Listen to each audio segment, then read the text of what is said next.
pwede po kayong pumunta to the nearest Philippine consulate or embassy doon sa bansa where you are working, mga ma'am at sir, at doon po tayo magpa-register.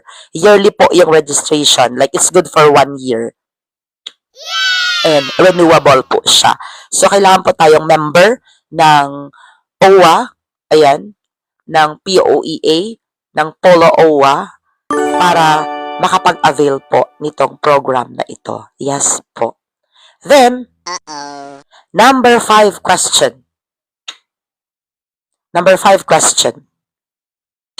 Paano kapag nakauwi ka na sa Pilipinas? Let's say, 1 year, 2 years, nakapag for good ka na, pwede pa ba mag-apply?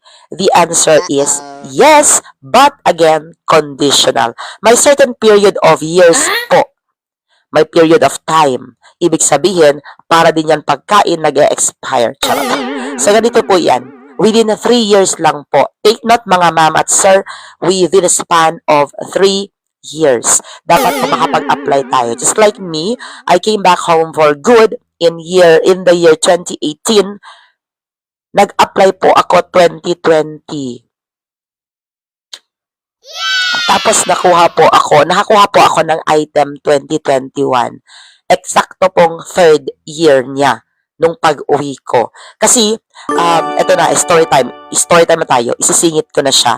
Umuwi kami 2018, just before the pandemic. Galing sa Dubai, UAE, United Arab Emirates. Dala-dala ko ang aking pamilya. Si husband nag-work doon, nauna sa akin.